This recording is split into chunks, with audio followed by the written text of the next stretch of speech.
Hello and welcome to the Lost Art Podcast. I'm Paul and I'm here with Gar. Yep. And today's episode is all about the songs influenced by, released during, and generally about the Cold War. And the Commie Menace. The Commie Menace.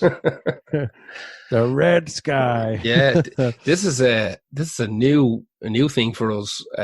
We were talking about it a while ago, and we thought, well, what might make a cool podcast might be eras of music and things that happen in the world that influenced music.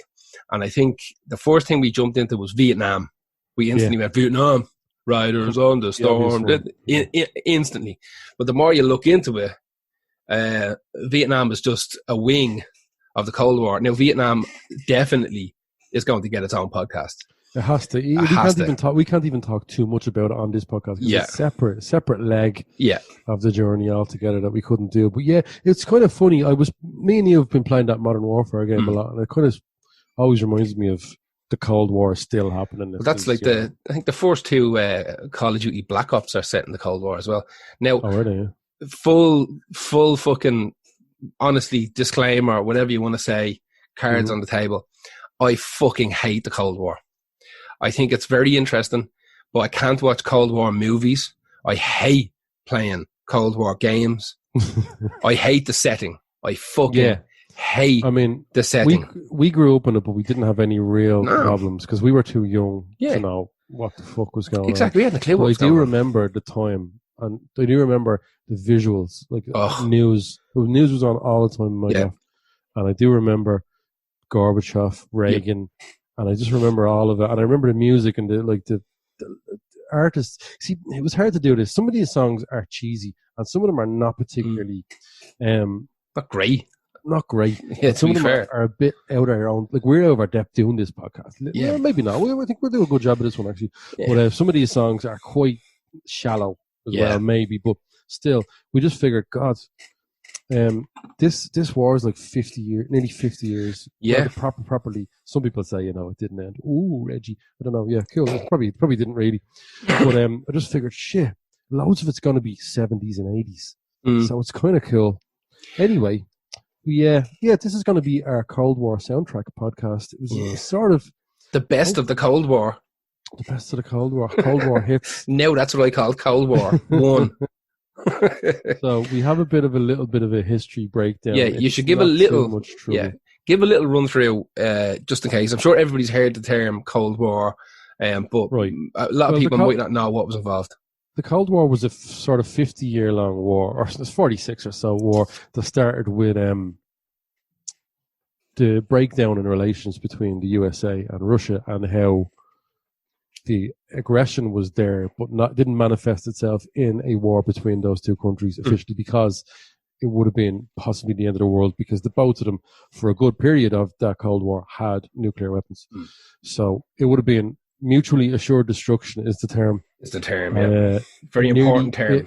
It nearly came to pass a few times. This war really, really nearly kicked off. And I have a little bit of a history of communism here in Russia. I don't know if anybody would be interested in that. So, let me see. Blow you through it. Yeah, go on. So the beginning of communism started in Russia in 1917. During World War I, the Germans sent an exiled anti-war socialist, Vladimir Lenin, back to Russia to undermine the war efforts of the Russian Empire, who at the time were allied with the USA and Britain. Germany was the bad guy in that war, believe it or not. We're the baddies. In October that year, known as Red October, which is where you get the movie Hunt for Red October. Maybe it's not about that, but it's the best name. It's the best name. It's a great name. Do you remember the game? Or the game, we were a submarine, side-scrolling submarine, and there was lads dropping depth charges and all on you. It was unreal. Him and Lenin and the Bolshevik Party overthrew the government. So it was 1917, the Russian Revolution, not to be confused with the one from 1905. It was where Lenin took over and immediately introduced communism and led to the Bolsheviks in a 3-year Russian civil war, which it was successful, and they founded the Soviet Union, or the USSR, in 1922. That's when the communist Soviet Russia that we know of from the 20s to the 80s kicked off. Yeah, so that was the start of communism. But I have a full list here of everything that happened between these guys. And I wonder, can I just leg it through, or should we kick into? We do a few songs first and then do it. I think it's important. I think it's important. I think we should do little fill-ins in between songs about the history of the Cold War, as opposed to a full history podcast. We're not Dan Carlin. No. But, I did need to set the scene of what was going on. One of the big things that I looked into was the way the Cold War influenced pop culture. Yeah, so, you did the kind of history nerdy bit, and you did the bit how it actually affected people and stuff. Yeah, like it's very, the whole thing is very interesting because after World War II, when let's just use, we say Berlin is ground zero for the Cold War, right? Which pretty much was, they built a fucking wall and split it in half. That divide, like that kind of American kind of patriotism and that fervent fucking communism seemed to have this mad reaction in movies and music. Yeah, well, like it was angled as good versus evil. So very much so. The Russians took a beating in the propaganda of those movies, as I'm sure the Americans did in the propaganda of Russia. Of 100%. Yeah, it's just unfortunately the rest of the world is watching American movies. You know, this is the thing. So you ended up with these movies. You know, you ended up with your Rockies and your fucking Rambos and all this kind of stuff. Like, let's be honest. Like the 80s produced probably the greatest era of action movies and TV shows, and they don't really stand the test of time for other people, but they do for us. So yes, exactly. Like once we saw, like when we saw these movies for the first time when they first came out, they struck a chord with us. Now we can watch them again and go like, "Holy Jesus Christ!" Like, remember, you get the kind of member berries as well as the kind of shock value of it. Well, I'll tell you what we'll do. Just before you launch into your first song, I will give a little quick part of it, and then we'll come back to it again later. So Lenin died, and on his deathbed, he said that he does not want Joseph Stalin to be his successor. Yeah. But he was Stinger. Stalin went on to industrialize the Soviet Union and later lead a significant World War II efforts that led to the key victories over Germany. Ultimately, it ended when the USA did a big nuclear on Japan, as we remember. After World War II, Stalin created a communist bloc of countries in Europe that pissed off President Trump and Prime Minister Churchill, who called it the Iron Curtain. That's where you get the name, the Iron Curtain, from. They were super, super unhappy because he was building an annex, or not an annex, but he was building it like a kind of blockade in the middle of Europe, and he wasn't allowing them fair and free elections, which was actually supposed to be what was done. So in 1947, the USA under Truman announced the Truman Doctrine. This is really kind of important to all this. It was a foreign policy declaring that its intentions to contain the spread of Russian geopolitical expansion and communism. So that coincided with the setup of NATO, which Russia has never had good relations with anyway since then. This is an agreement between 30 North American and European countries, which basically said that we were a mutual defense against any external parties' attacks, not naming any names. So that's the first part of it. This was viewed by most people as the beginning of the Cold War. This was 1947. It really was the start when Truman said, I am now telling the world that I'm viewing communism and Russia as an actual threat. So that's the Americans seem to be terrified that in defeating Germany they were after creating a new empire. Yes. So you'd have like Russia were expanding all over Eastern Europe, and like the governments that they were setting up were like extraordinarily left wing, but they were communist, which is anti everything American. So it scared the living shit out of them. And they were still really being run by the Soviet Union. Very much so. Like they're puppet states essentially. Yeah, exactly. But this terrified America that like a big chunk of the world had just kind of been given over to Russia, because I mean, let's be honest, kind of the allies from World War II, which would have been USA, fucking Great Britain, Russia, all the goodies to a degree. As terrible as that sounds, I mean, there definitely was goodies and baddies, but there was definitely soldiers on fucking both sides that were just doing what they were told. Absolutely. But terrified of a new empire being born that they were going to have to fight at some stage, especially because America is a country built upon kind of immigrants. And so you had people all over America that were from these countries that had been not necessarily annexed, but being taken under the wing of the USSR. And this terrified the shit out of them. And what happened in music was that the movies start reflecting Russia bad, America good, and you start getting these kind of very much weird, like propaganda is probably the wrong word. This is slightly beyond propaganda. This is like kind of pop culture propaganda, but music never really followed suit. No. I think because Hollywood. Well, I'm sure there's loads of music that did follow suit, but that's not going to be popular because it's not rock and roll. Rock and roll was never very much. Yeah. Like the whole you had the whole thing with like McCarthyism. That was a big fucking issue where everybody was being pointed out to be communist, musicians, actors. Yeah. There was a blacklist created for musicians and actors that just could never get any more work. Yeah. It was like a witch hunt. Yeah, it was very much was a witch hunt. And you had people who were directly influenced by this blacklist and by this witch hunt and McCarthyism and the general fear of like nuclear warfare and the draft and everything. You had this reaction in music where because as a rule the youth are kind of anti-authoritarian anyway, they just seeing what the standard of living was, like the kind of people who went after Thatcher, you know. They have to pick whoever's in charge and it's like, okay, that's the target now, we're going fucking balls deep, whether they even agree or not. Going against it's going to sell records. Unfortunately, this is a different era, so which will probably bring us maybe to my first song, which is Frankie Goes to Hollywood, which is a weird choice, I know. But I don't know. Well, yeah, for an artist, but this song is definitely this is out at the right time, and it's definitely about this 100%. So the song is Two Tribes, which it's a fucking amazing song. Anyway, Two Tribes is a fucking killer of a song. This came out in 1983. Sorry, actually, this song came out in 1984. Relax was their debut. That came out in 1983. This is their second single. Frankie Goes to Hollywood put out a couple of singles before they ever bothered putting out their album. Their album was Welcome to the Pleasure Dome, which is a classic, a Stone Cold classic. Everybody needs to own that album. And so this is the second single off. This would have been released on 7-inch and 12-inch before this the album ever saw the light of day. Yeah. I think the album might have came out in like 1984. 1985, something like that. Things moved a lot slower back then. Oh, big time. Well, what they were trying to do was they'd release a single and they could tour off the back of a single. Once you had a 40-minute set and you played that song last, and it meant the record label who were funding the whole thing could get their kind of their teeth into it and figure out how to as we know from 80s acts, they can still do a 40-minute set based on one song. Yeah, exactly. Yeah. The song was originally recorded for John Peel in 1982, actually.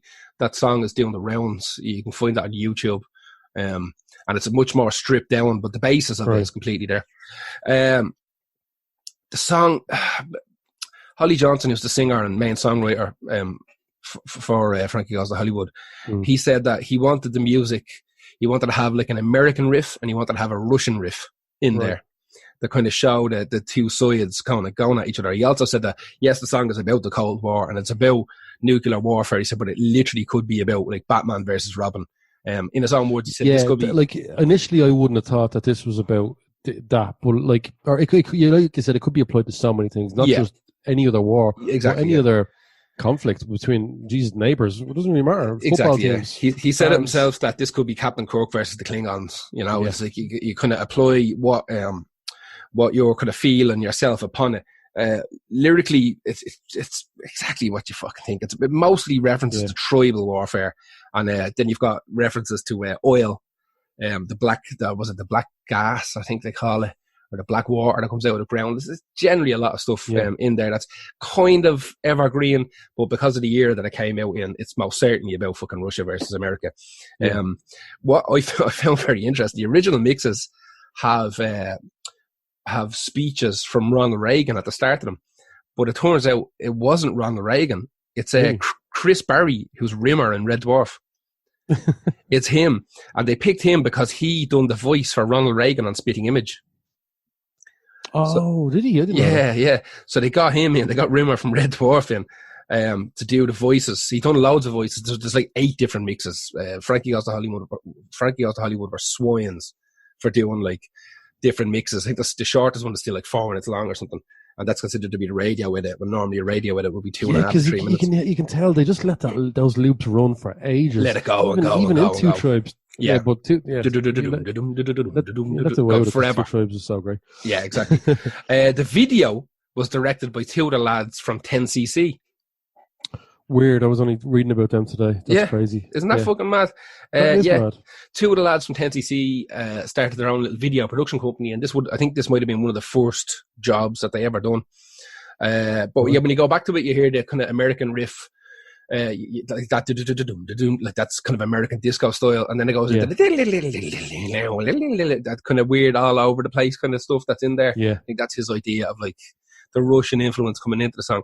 The song is fucking super, but it's I love it. Yeah, general themed, fucking us versus them versus them, and we're kind of stuck in the middle. I figure any song that's kind of like a little bit ambiguous regarding what war they're singing in, you just have to look at what time it was, and this was definitely influenced by the like so many songs that we're talking about here may not directly reference them. But that definitely is. It's the time. It's the 80s. It's in the news all the time. So this is what kicks it off. Yeah, there was no getting away from it. Like even like I was born in 1981. So this finished. What year did the Cold War finish? 91, 92. Yeah. 91. So I had 10 years. Sort of, I'd say by 88 it was kind of wrapping up. It was kind of wrapping up. Yeah. So let's say realistically, by the time I had half a clue about what the fuck was actually going on, I might have had 2-3 years maximum of even knowing that something was going on. Not nowhere near the details, but knowing something was going on. So I do, like I said, I do remember like Reagan on television and that type of shit, Gorbachev all the time. Yeah. You see, in Ireland, we never had that Russia is the bad guy thing. We didn't. I don't think so. Our problem was that we suffered from the same thing that most of Europe suffered from, is that you've got fucking these cunts on the right and these cunts on the left, and they start lobbing nukes. These nukes going to travel over. Yeah. And like again, you're talking about mutually assured destruction, but like it's like fucking hell. I had a remote control helicopter in the 1980s. You know, one of these Bob's Bargains fucking things, and I'd go up and it'd hit a wall and fall down. So I can only imagine which way they were guiding these nukes across the fucking Atlantic. Yeah, it's gas, because America, we'll never know how many nukes that they lost regarding like transportation and testing. But fucking America lost a lot. They're called broken arrows from that film with John Travolta. But it's crazy to think that, like, I think at one stage some of them dropped in France, and they said, well, it's okay as long as they don't go off. And then they checked, no, hang on, these things leak into your water. Of course they do. Like, riddled with plutonium, for fuck's sake, like. So I read something online. This was fucking brilliant. Well, I was rooting around on this, and someone online asked how many calories is in 1 gram of plutonium. Oh my God. And someone worked it out, and it's like 200 billion calories. 200 billion calories in 1 gram of plutonium. Yeah, you'd never know what that could have done to you, apart from not giving you superpowers. I'll tell you that much. Yeah. Fucking hell. Yeah, two tribes is an absolute banger. If you didn't pick it, I would have picked it. Yeah. Who was your first one? My first one. Actually, I might just go back to a little bit of boring history first. Don't get used to this as well, you fucks listening at home. I'm not doing this every week. Doing this again. This is a pain in the bollocks. No, because I've always been bad into the Cold War, so I do like talking about it a little bit. Berlin was split at the time, which we mentioned before, and the differences in lifestyle between the two sides became really, really apparent. Yeah. And at this stage, people could still kind of walk freely between the two places. So people from the East Germany or East Berlin would walk over and go, "Hang on, this isn't the way we live." Yeah. So Stalin didn't like that. So what he did was, an aggressive move. He told Truman that he was cutting off all the supply lines to the West Berlin, and that prompted at the beginning of something called the Berlin Airlift, where they were dropping in supplies, and it was super successful, and everybody was really happy with that. But this was really the first time we saw capitalism versus communism, because not only that, America was sending lots of money to I think it was the Marshall Plan. They sent a lot of money to certain countries in their over their side, and people could start to see that, oh my God, America, communism is quite poor. But you know what? Those roots are still there. Like I've been saying this for years. The most American place on earth that is not America is Germany. Like if you're in Germany, you'll find stores like Trader Joe's and like all this American style food and restaurants and stuff. Like it's very, very American, especially in the West End of it. Like I spend every year I go to this fucking small city called Gelsenkirchen. It's just a small city. It's like called Limerick or something like that. Yeah. But like even there, like it's fucking Yeah, I didn't know outrageous. that. I didn't Yeah, know it's that. That's mad. super American. Like, you're like, McDonald's everywhere. I spent a lot of time in Frankfurt as well. Same thing. McDonald's, Burger King, Starbucks, all, but again, they're kind of everywhere. Yeah, except it's hard to know. Eastern Europe. Really? Yeah, they are there, but they're nowhere like kind of Western Europe. Nowhere like But do you France not and think Germany. that, like, anytime I've been to Eastern Europe, I've gone, like, they have incredible restaurants for incredibly low prices. It's all like, is that Eastern anything to do Europe. with the fact that they would look at McDonald's and go, "No, you're all right." I know people from Poland that have literally never been to a McDonald's. Like, they know they're there, like the KFC and all. They're all there, but they don't go to it. They don't want that.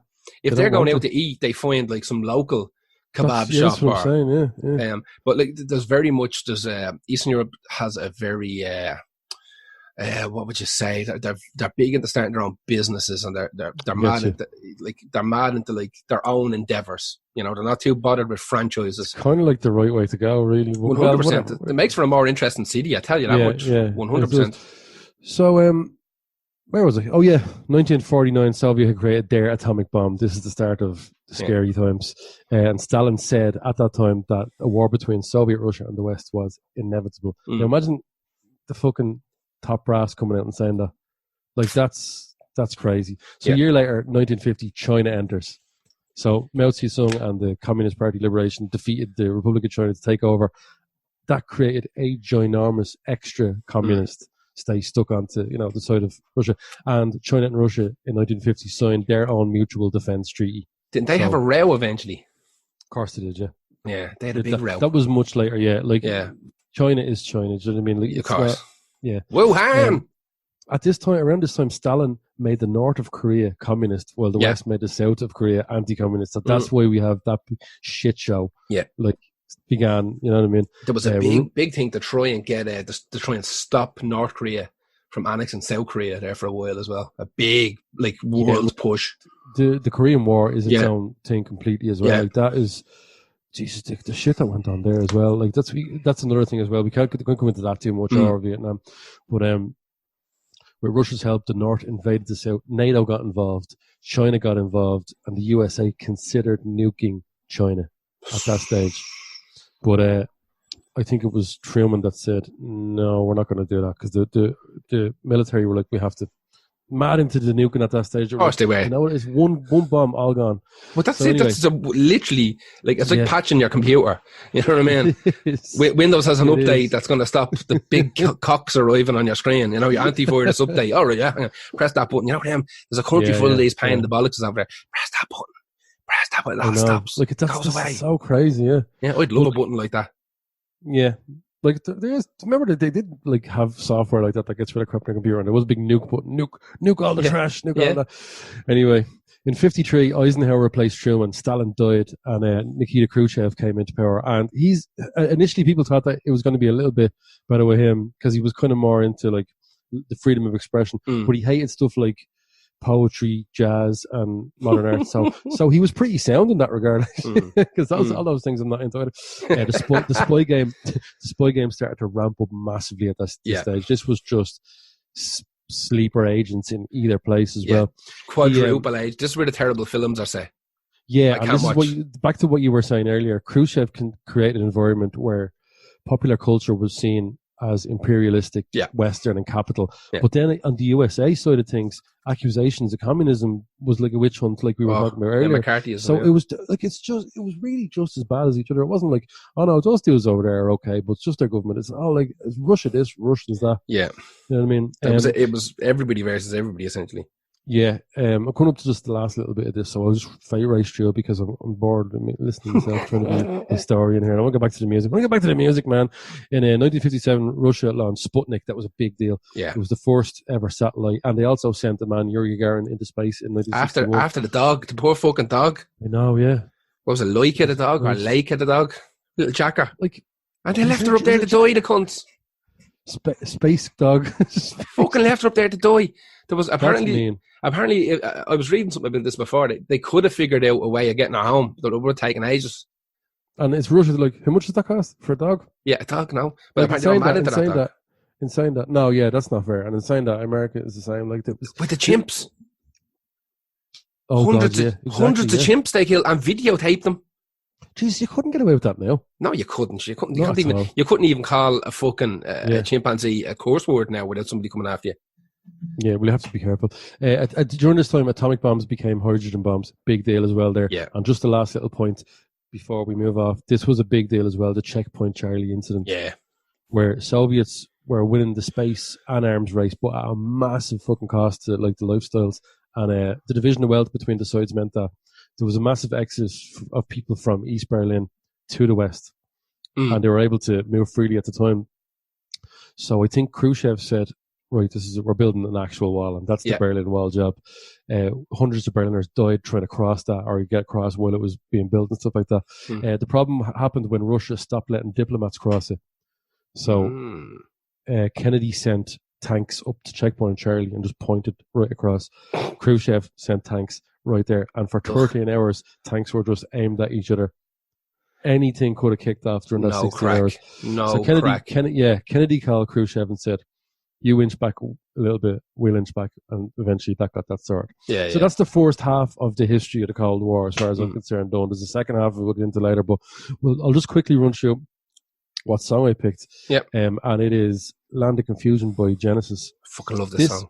Oh God, it's so good. It's one of their angriest, rockiest songs as well. Like, it's fucking vicious. I forgot about it for years until about a year ago, and it randomly popped up on a playlist, and I was like, I remember that song. Oh God. Listen to it all day then. And the video as a kid freaked me out, but it also was brilliant. It's Spitting Image style, but it's not actually by the actual Spitting Image people. No, there was another company. Yeah, and the guy who made this made them even creepier than Spitting Image. Like, they're really creepier. So this is 86 as well, so close enough to Two Tribes. It's a song about political mess at the time and how helpless people felt. That's the common theme with all these songs. The video was more indicative of the Cold War itself, though, because it had Reagan, falling asleep and accidentally setting off nuclear weapons at the end of it. It was actually inspired by Spitting Image, who took the piss out of Phil Collins. Doing his solo stuff. Do you remember the Spitting Image Phil Collins? Yeah. He did, Phil Collins was like at this stage getting stick then. We only talked about him in our last podcast, but he took this well and did this. It's one of the best Genesis songs by an absolute mile, and it's covered by Disturbed, which is okay. I always remember when I was a kid, I hadn't a clue what was going on in the song, right? Because I was only a baby. I don't remember anything. I knew from I didn't know who Thatcher really was. I didn't know who Reagan was. Knew she was on telly. Yeah, I knew people were like, them fucking politicians again. Yeah, exactly. It was just a general painting of that. Yeah. But I always remember that fucking "Oh Superman, where are you now?" line from the song, and to this day, that's one of those like fucking superb lyrics that just it's burned into my fucking head. And at that part of the video, Reagan is dressing up as Superman and stuff like that. Yeah, it's crazy. So, Spitting Image is actually back this year, believe it or not. I don't know what. I couldn't. No, absolutely not. Like, because it won't be funny. It will not be funny. Then it won't be allowed. They weren't funny. Like, you can't send monkeys into space. It can't be funny anymore. Yeah, like they can do Trump. Bored of it now. Who else is there? Boris and Trump. Putin and yeah. No, I don't know. No.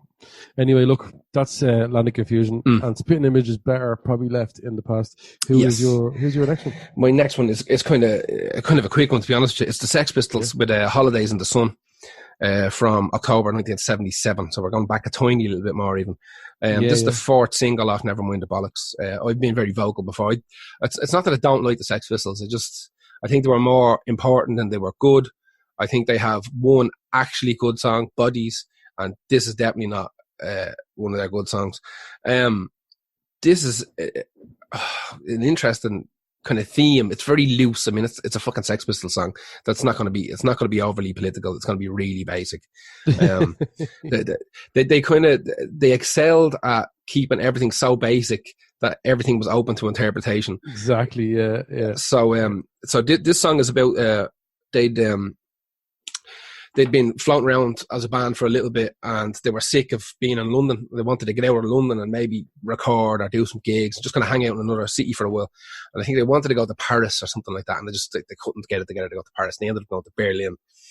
And while they were in Berlin, they realised that Berlin was a fucking shithole, just like London was, but at least people spoke different languages. Yeah. And everyone was a little bit kind of spicier, you know. There was kind of this imminent threat there due to the wall and due to the kind of the diverse nature of the West versus the East. And so they basically wrote a song about kind of, is the grass greener on the other side of the wall? Oh, right. You know? So it's, again, like I said, it's vague enough that it literally could be about them going for a sunny holiday. Or it could be. If you push them on it, they'll just act like they know all about it, but don't know anything about it. Because as much as I love Sex Pistols, well, I don't really. But saying, the insufferable cunts. Really. 100% insufferable cunts. But Lloyden in particular, the rest of them are whatever. Like fucking Lloyden, I guarantee you, if you found an interview with Lloyden on YouTube, asking him, you know, what's the holidays and something about? Well, that's about what you think it's about, isn't it? What do you think it's about? Can you make it for yourself? That's a better question, isn't it? Yeah, that's exactly like that's what you're going to get. 100%. He doesn't have to really know anything if he answers all questions like that. Have to do fuck all.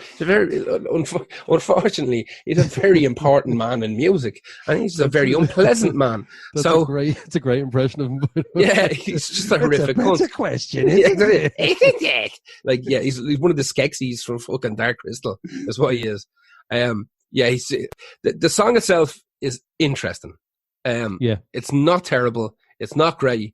The fact that the Sex Pistols wrote a song about the Berlin Wall is more interesting to me than the Sex Pistols itself, you know. Yeah, to be honest with you. Yeah, the song itself, it's fine.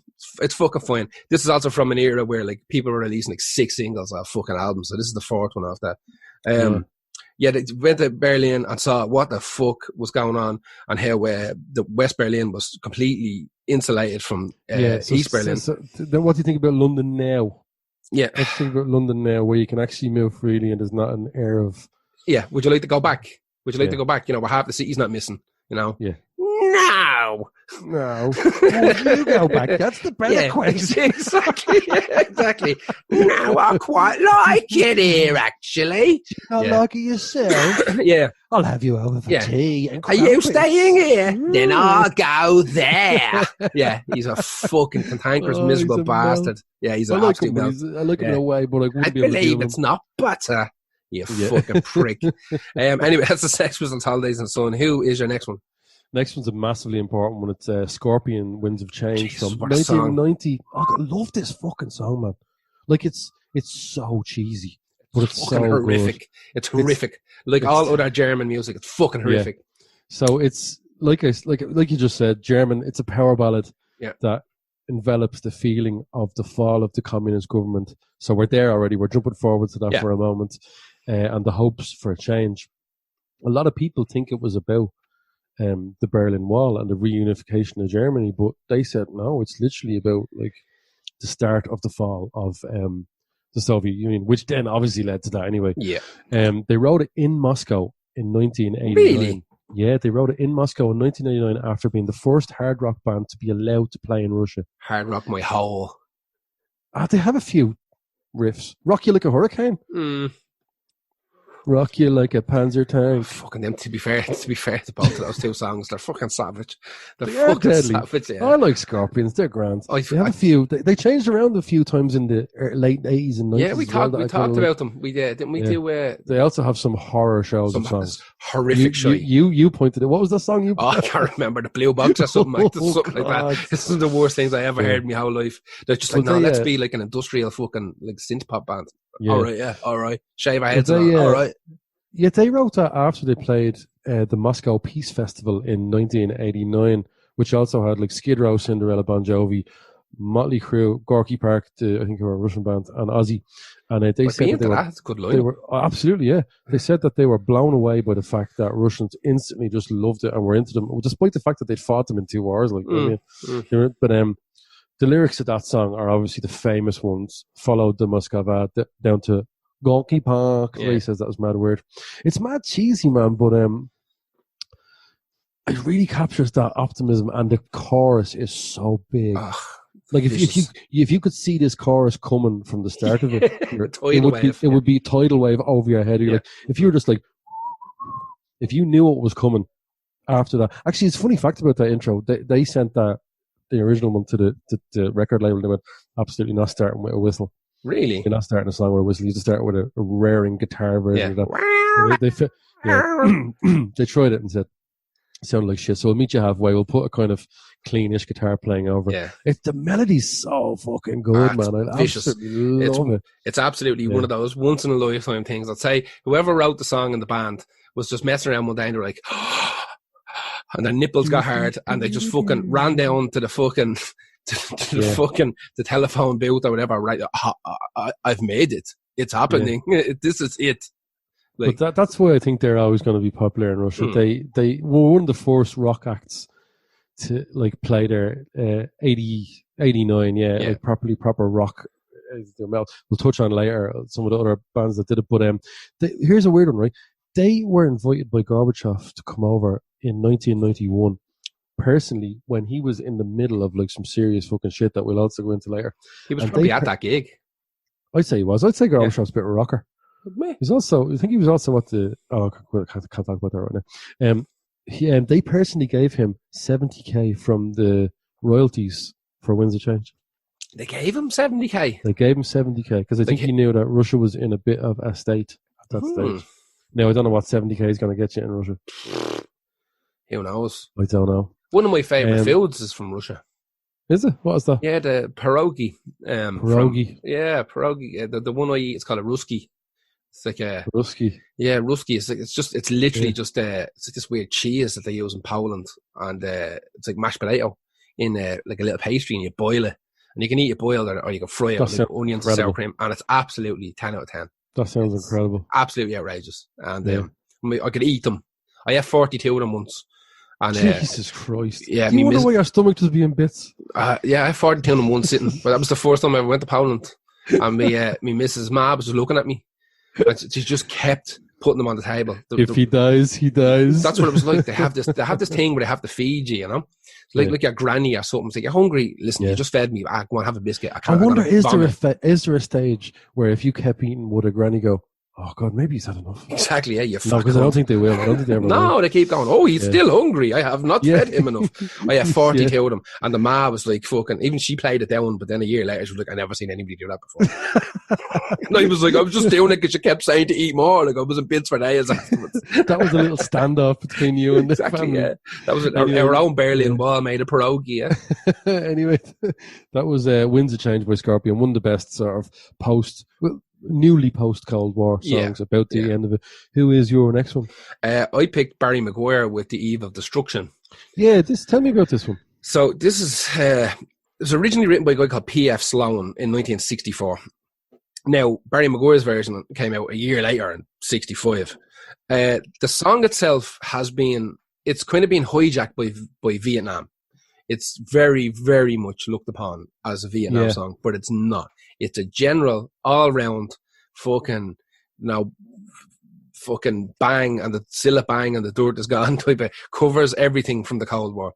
It covers a little bit of Vietnam, nuclear war, the draft, Cold War, fucking you name it. Across the board. Nuclear war, it's 100%. Any song that's talking about nuclear war around that era is talking about the Cold War. Exactly. And so it covers all of that. What was mad about this is that this is fucking mad. It got banned. The song itself was banned in loads of UK radio stations, and it wasn't really banned in the States, but it was frowned upon. And it was frowned upon so hard that they ended up popularizing it. So the US media really demonized it. They considered it they thought it was like, it summed up everything that was wrong with the youth of America. Of course it is. They went as far as to call it an aid to the enemy, is what they called it. They literally thought it was like kind of pro-Vietnam, pro-Russian, pro-communist propaganda. The song itself by P.F. Sloan, as far as I know, he wrote it and he ended up recording it himself. He recorded a version of himself. It didn't do. It was all right. It done okay, and it was offered. It was offered to the Byrds, and the board said no. The boards apparently said no to fucking loads Holy of stuff. shit, the board said no to someone else's song. Yeah. And yeah, exactly. We covered them before. They were bastards for it. But they said no. And there was if you remember, there was another band called the Turtles. Yeah, that's right. And the Turtles were like, they were like the fucking cum rag of the boards. They literally soaked up everything that the boards didn't want. So if the board said no, the Turtles stepped in and were like, you offer that to the board? Oh, we'll do it. So the boards banged out a version of it as well. They always took 99.9% of the time. They always took stuff that the board said no to. Yeah. On Barry McGuire's version is the famous version of it. That's the one everybody fucking knows. Right. Everybody knows it. P.F. Sloan, the writer, actually was hired as a session guitarist to play on that song as well. Him and a couple of the Wrecking Crew guys played on it. But the fact that they hired P.F. Sloan, the guy who wrote the song, as a session guitarist is a bit fucking, it's a bit weird. The vocals on that song are the ones that you hear. They're the scratch vocals. They're not the finished vocals. Apparently what happened... prefer? No, apparently it was leaked. They had a little acetate of whatever that day's session that had the fucking of him, the Western world, it is exploding, where he's not really singing, he's just kind of talking kind of melodically along with it, just a guide for the other musicians to kind of lay down their parts. And someone took the acetate and gave it to a local radio station who played it, and it fucking blew up. It blew up. Everybody went mad. They were like, holy shit. And so they never bothered recording it. They just went with that. So that's the version you hear now. P.F. Sloan released his own, or a new version of it in 2006. That's what, I figured it'd been done again, hadn't it? Yeah. They've been done a fucking 1,000 times. Like, Barry McGuire's recorded it himself. He became a born again Christian in 1990 something, and he's recorded like 3 or 4 different versions of it. He's changed the lyrics to be about God a little bit. Right. It's been covered by a list of people here. The Dickies, who are one of my favourite punk bands, DOA, who were like an original Canadian kind of hardcore punk band, Public Enemy have covered it, Pussy Riot have covered it. One of the most famous times the song was ever played was on the A-Team. They played Barry McGuire's Eve of Destruction on the A-Team once when the A-Team were having flashbacks to being in Vietnam. And so I'm going to go looking for that later. I want to see the A-Team in Vietnam while Eve of Destruction is playing. The song is a fucking great song. It's a fucking superb song. It really is. Barry McGuire, he might not have written it, but he made the ultimate version of it. Yeah. There's been a couple of cases of that throughout history where the kind of cover version has become the ultimate version of it. But the song itself is the fact that governments around the world heard it and went like, we can't have fucking this lad telling people like the truth, essentially, that we're drafting people and killing them, and they think they're using music as a weapon against us. Yeah. So I think what happened was they heard him kind of making music militant, and it scared the shit out of him. Because this would have been, like, this is 1965, you would have had fucking She Loves Me, going into fucking Sgt. Pepper, Lonely Hearts, all this type of shit, You would have had that kind of type of stuff going on. Elvis Presley fucking shaking all over. And then you had Barry McGuire, the Western world, it is exploding. Yeah. So that terrified governments all over the world. Russia didn't give a shit. Vietnam didn't give a shit. Because they would have seen it as propaganda on their behalf, as the Americans and kind of the Western world did, but it's not. It's more even if they didn't like it, it was annoying America, and that's enough. Super. Yeah, the fact that it kind of made people, I think that might have made a lot of casual music people militant, and that scared the shit out of them. Right. I think that was the big fear, that this one song, a kid could hear it and go like, "Really? Is that what's happening?" Like. Really, like if we keep up this way, we're all going to die. Like everybody's going to die, because in America they were just telling people, "Oh, we're going to defeat the commie menace," the Red Scare. And we'll go to Vietnam, we'll smash them up, and we'll sort Japan out, we'll sort Korea out. Russia's next. It would have been very much home team advantage. So we're America, nothing can happen. And because Britain were an ally, didn't matter what was happening. Just like what's happening now. The States is literally got like 1 million cases of fucking COVID-19, and no one really gives a bollocks, like, because it's America, innit? You know, we'll be grand, we'll fact, sort it out. I'd even go as far as to say that there's people enjoying it, which I don't like the idea. Yes. There's people going, Darwinism for Americans. I'm like, man, we've got loads of them as well. We've got Gemma O'Doherty's here as well. Yeah, we've got loads of absolute mutants as well. Like, mutants everywhere. There's just like literally tens of millions of Americans. So they're like, we have probably the same quota. ratio. We probably have the same ratio of mutants. Oh yeah, but their quota is going to be a lot higher just because of like, the demographics. Yeah. That's all. But yeah, that was Barney Maguire with The Eve of Destruction. Who is your next one?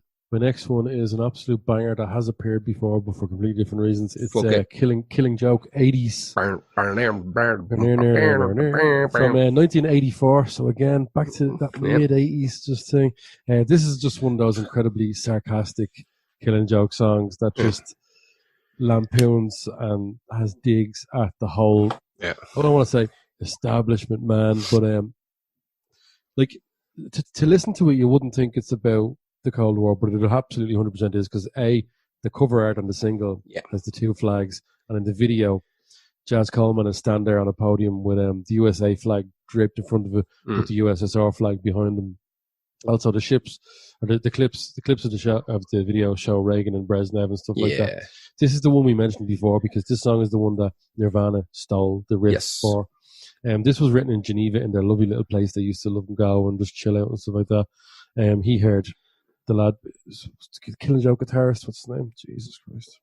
Geordie, yeah. I heard him playing it and he was like, legged it upstairs, play that again.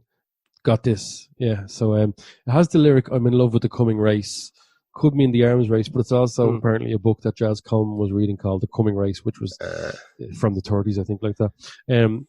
It's an absolutely brilliant song. There's not a huge amount to be said about it, because in the song, they don't really talk about it much. You know that in the 80s, there was always going to be a Killing Joke song about the Cold War or having a go at it. Or loads of them.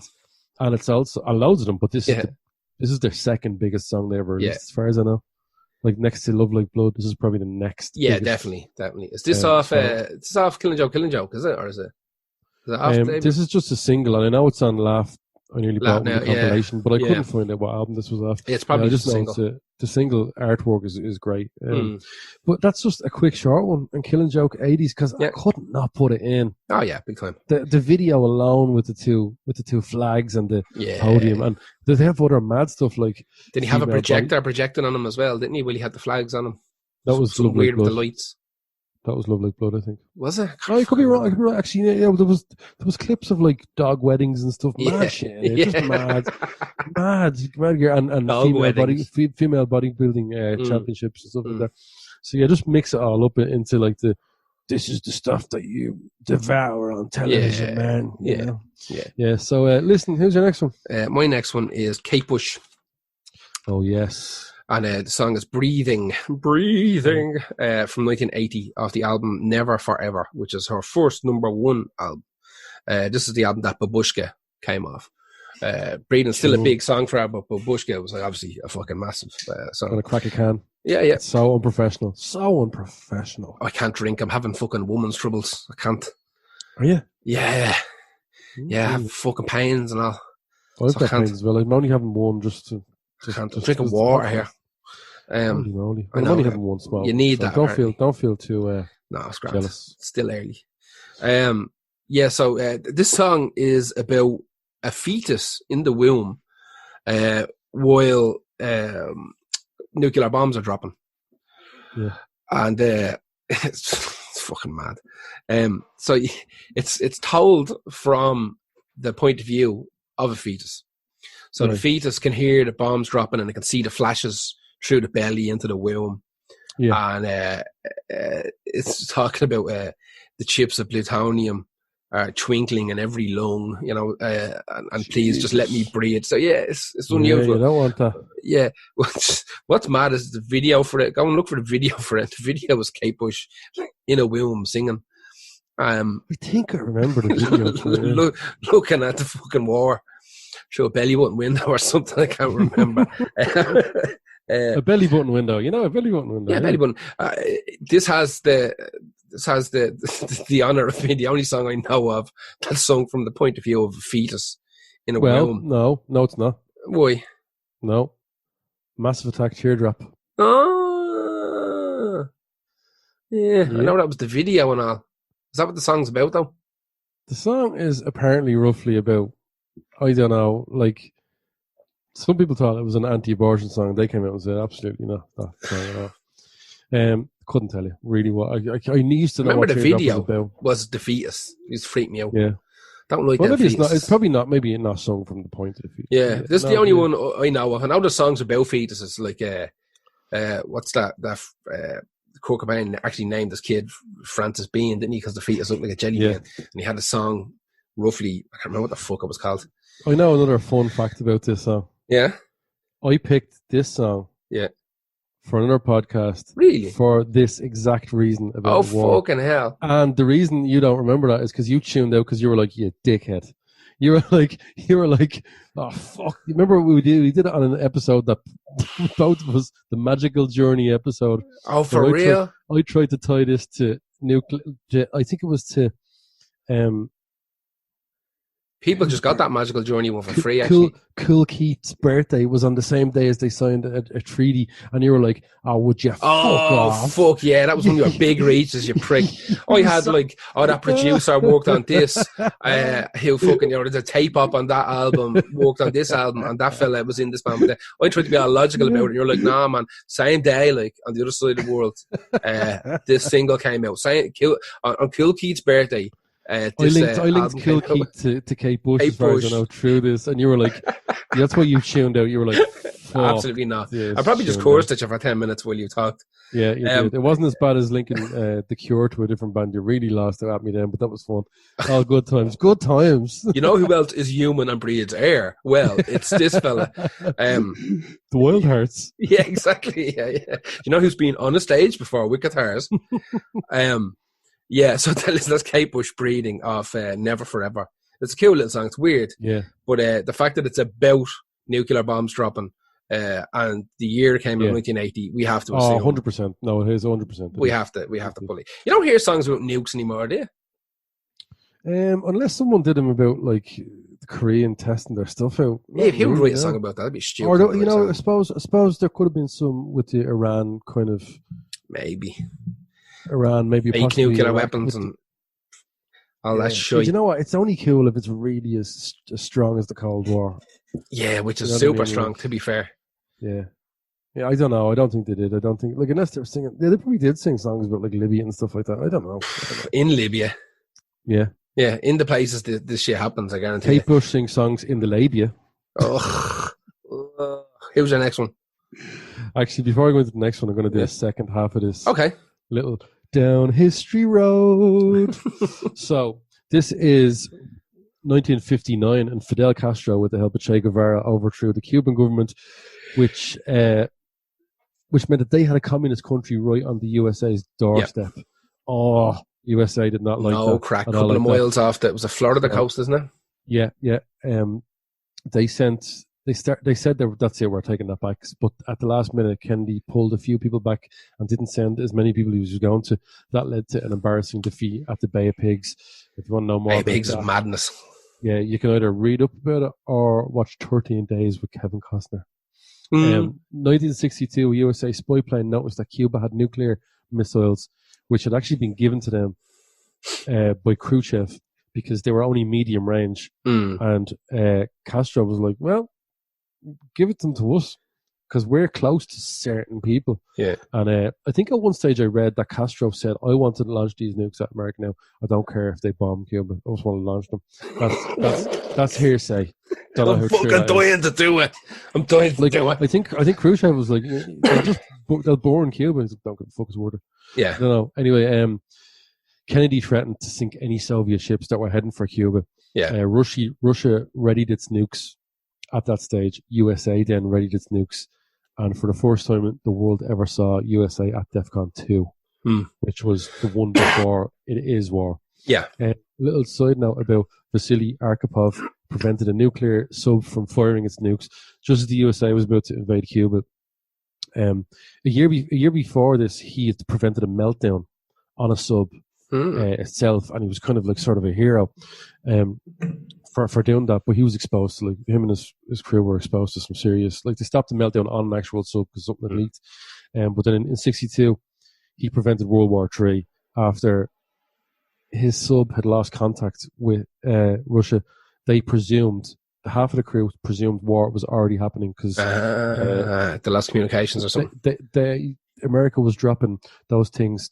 When they can't figure out who a sub is, they couldn't contact the sub. The sub had lost all contact with everyone.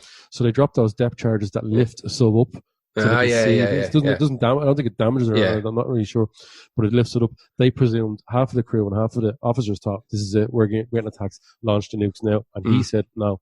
And they needed his final say to launch it, and he said no. So he prevented that. Good man, Vasily. Do you know what was weird about that though? That was considered the most dangerous moment in the Cold War until 1983. We'll get back into that. And it's a bit of our fault as well, because an Irishman invented the submarine. But not only that's true actually. Yeah. Not only that, he came back and he was thought of as a coward. Oh yeah. Why you not do it? Why you not do it? What you not do? It's like, hang on a second. It was the correct thing to do, even though it was the absolute correct thing to do.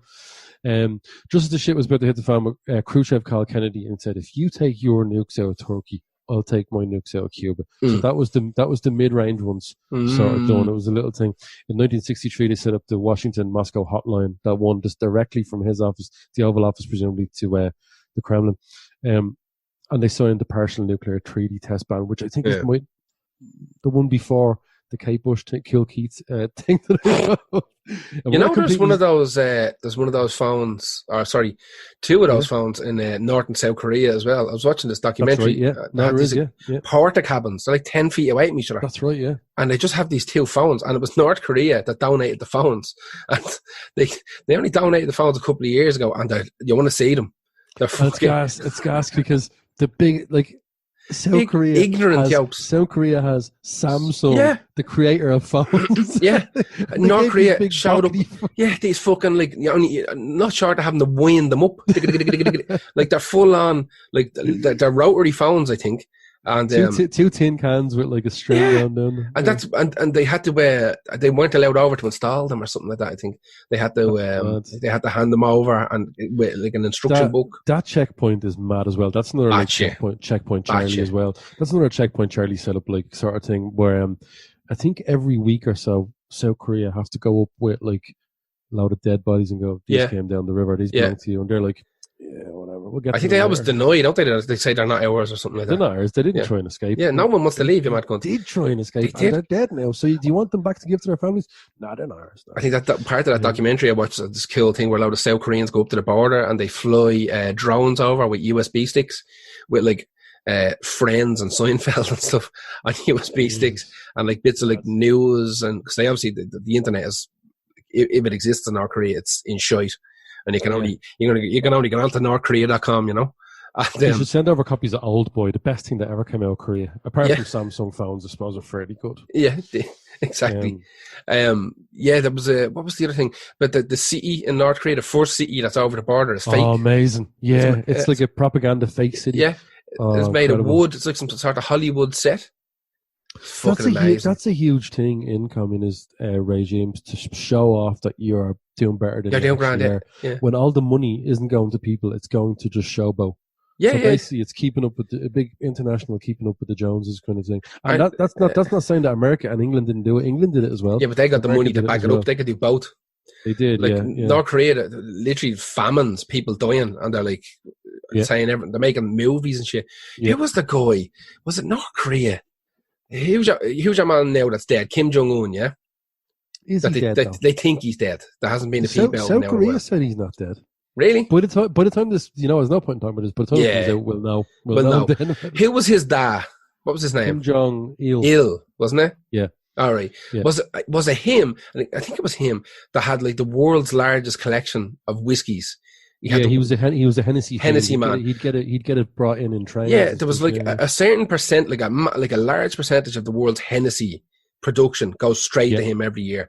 Yeah, but I think, like I said, literally trains full. He was an absolute fiend. And I think that I think he was obsessed with movies.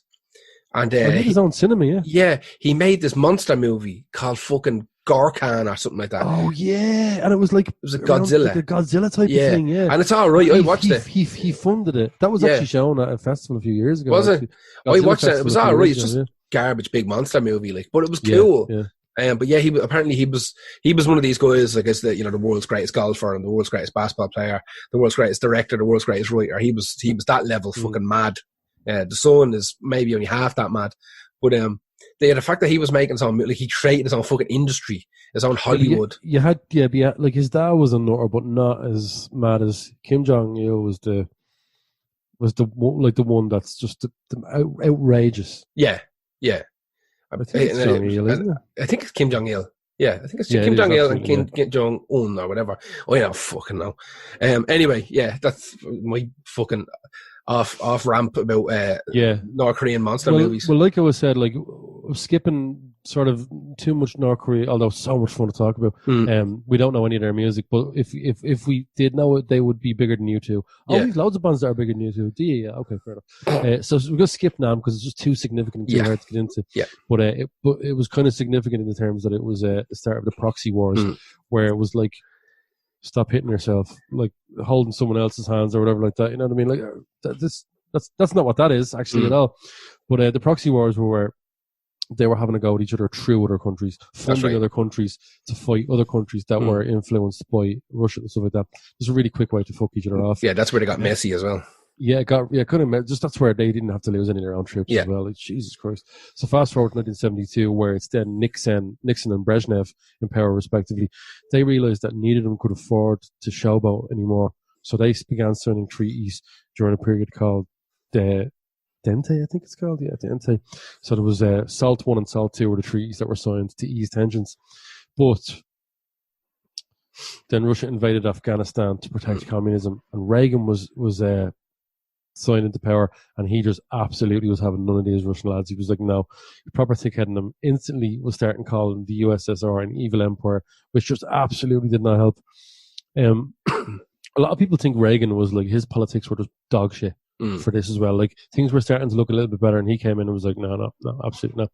He had a bee in his bonnet. But he was like, all these presidents in America were so like voted out because they weren't being tough enough on communism, despite the fact that like all these treaties were definitely the way to go. So Brezhnev died, as did three of his successors, until Mikhail Gorbachev came into power, and he that was the start of the sort of end for communist Russia, because he started bringing into power or started making sort of changes in Russia.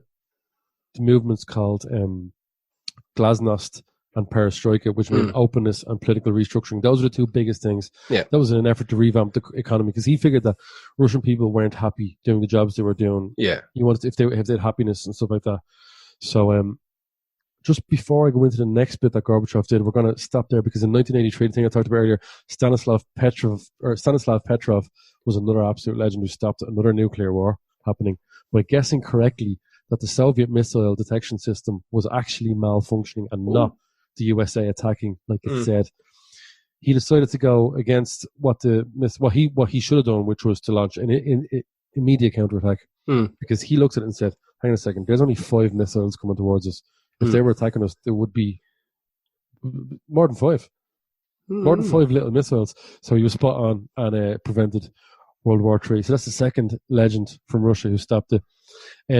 Gorbachev let the Eastern Bloc, so Poland and Hungary and stuff like that, have their own reforms and hold their own elections, which led to East Germany rising up against East Germany had a Stalinist kind of leader at the time like that in 1989, and they had no choice then but to lift the travel ban. And this was kind of huge, because it was definitely the start of the beginning of the end for the communists. So the day before that was supposed to be lifted, people just went, fuck this, and started walking across the checkpoint. And the soldiers were told that until it's going through tomorrow, you have to shoot anyone crossing there. They didn't shoot a single person. They just went, fuck this. Fuck it. Let them go. So families were reunited. The wall fell thanks to David Hasselhoff. It's so good. Yeah. The Eastern voted out the Soviet rule in the Eastern Bloc rule, and Gorbachev even allowed Russia then to decide itself its own fate in 1989 elections. There was a bit of a complicated process then, where Gorbachev was kidnapped Yeah. by pro-communist people. But at that stage, Yeltsin had already got in, and that was when 1991 the USSR was dissolved. Yeah. Remember Yeltsin? Yeah, Pisshead good lad. Yeltsin.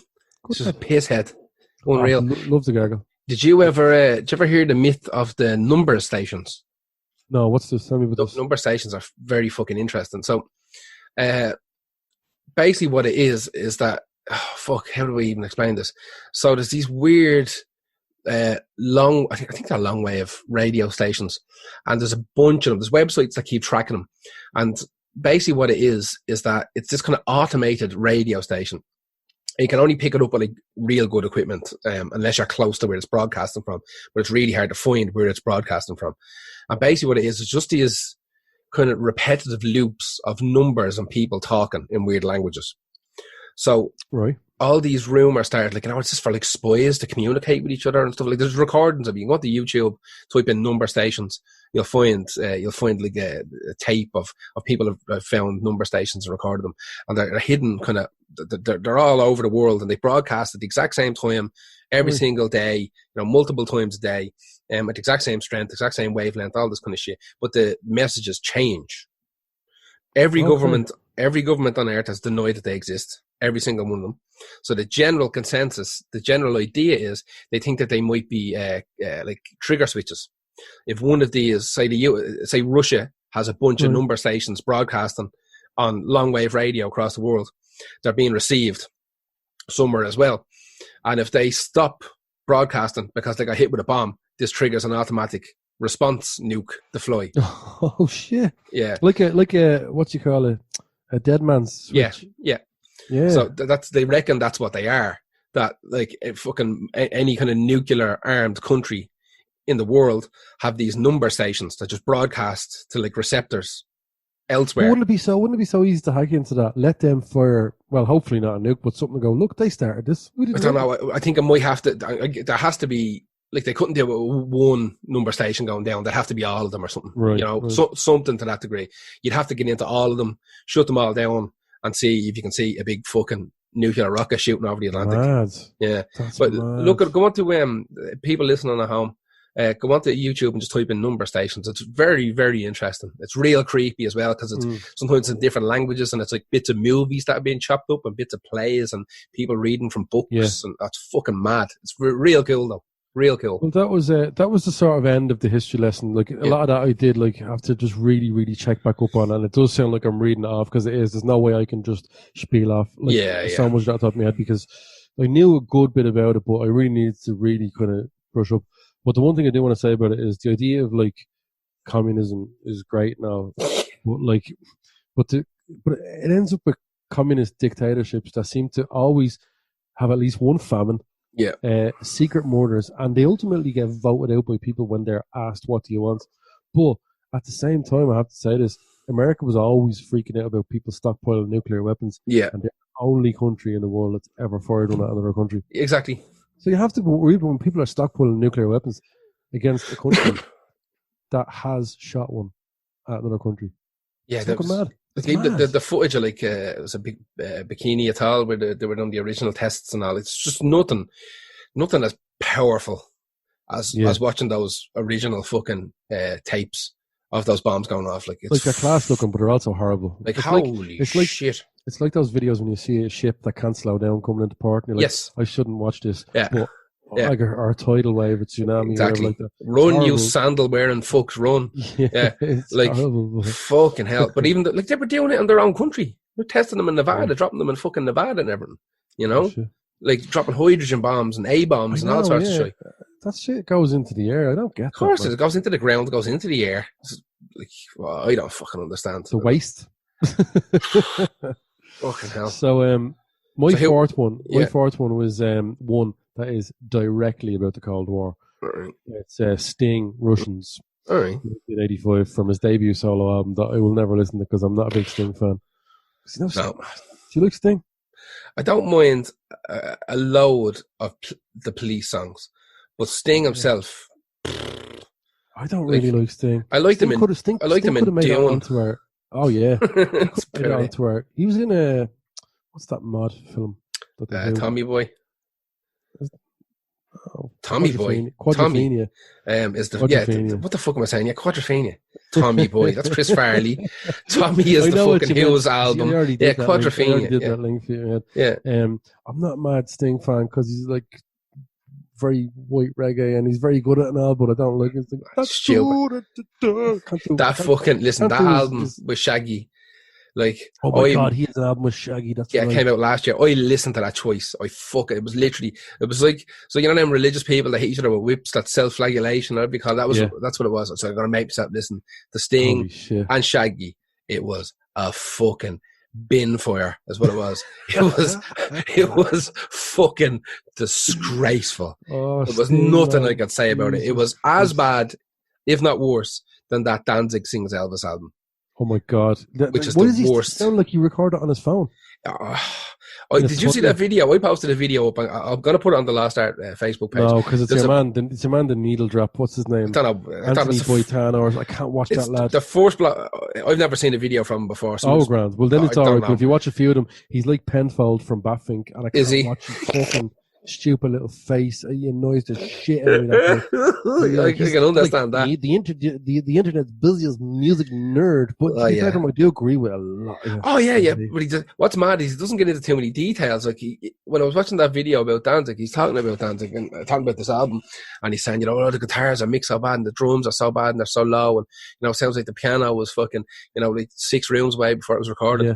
And it was even when I was watching it, as much as I enjoyed it, when I was watching it, I was like, at the intro to your video, you said like the world's best fucking internet music nerd. It was like, why haven't you found out who played the guitar and who played the piano and give us, find out where it was recorded and give us those details. I honestly think that lad does less research than we do. Probably. Well, nothing beats the research on this fucking podcast. No, this is shocking. I thought Lost Songs was the bad one. This was the. Yeah, this is serious. I have sheets. I have sheets on the history stuff here as well. And you're doing, there's no point in me talking about it. You're doing great. So. Well, I bored myself halfway through the end of that, but I got through it and it's done anyway. But just back to this song. This is the one that directly talks about it. And it's one of the more sympathetic songs to the Russian people. And the reason that it is like that is because Sting had a friend who was in college in America, and he used to be able to hack into, basically reach the Russian TV stations, the waves, and watch Russian TV. So in New York and stuff like that. Like Videodrome with James Woods. they used to drink beer and just like in New York at night and watch Russian cartoons, and he found them to be like extremely, really heartfelt and beautiful. And he was like, "Jesus, man, the Russians love their children too," which is the main theme of the song. Yeah, and it is Russian babies. Yeah, the top the Russians love their children too. Hanging out with mommy. Yeah, man, can't do his. Why does he do the reggae voice when he's just a Russian baby? Washed up on the beach. Oh. Stop it. I have to get through this. Very important. Babushka in a bottle. Yeah. Dum, dum, dum, as we walk in fields of babushkas. He wanted to record this song with the Leningrad State Orchestra because it does contain an actual hook, a piece from a Russian composer, Sergei Prokofiev. I can't do it. But it wasn't allowed by Russian authorities, and Sting was like, "Oh, it's a shame. They would have loved it." But the funny thing was, the Police drummer Stuart Copeland, who doesn't really like Sting, as far as I know, is that right? Did they not get on? I don't think they get on. I believe he hated the song and told him not to do it because Stuart Copeland's dad was a proper CIA agent. Like, oh, for real? Yeah, he was. Yeah. Like he was a proper real deal, proper CIA. Spook, like. Yeah, proper CIA agent who was so anti-communist. I was reading some of it. I think his name is Miles Copeland. I think it is. But some of the stuff that Stuart Copeland said, the way he said it, he goes, "I tried to talk Sting out of it, but Sting, he puts his point, Sting. he puts his points ahead so carefully, and he's such a poet with lyrics like, 'Do the Russians love their children too?' Definitely having a pop up in there again. Yeah, but yeah. Look, that's Sting with Russians from 1985. Otherwise known as Stang. I had to take some bangers out to put. I don't really like that song. I had to take some bangers out to put it in because I'm sorry, but the story of that is more important. Oh yeah, well, look, when you're fucking fella in the band, Dad's a CIA agent, like yeah, and it's kind of an important thing. Go into that Stuart Copeland thing way more. They didn't hate, and yeah, his dad was like a proper. I don't know about spy, but he was really, really high up in the He was scene. something. And anyway, he's also Stuart Copeland's unreal drummer, even though I don't like the Police. Yeah. Who is your next one?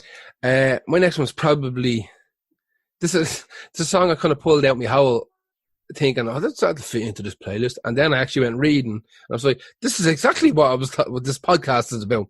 And it's Nina with 99 Luftballons. 99 red balloons. Ballons. Yeah. 99 Luftballons. Yeah. Absolutely. So Nina, it's not really a band. It kind of is. It's her, but it's also It's a band. or her, something, but it's isn't it? also really a band. confusing. Yeah.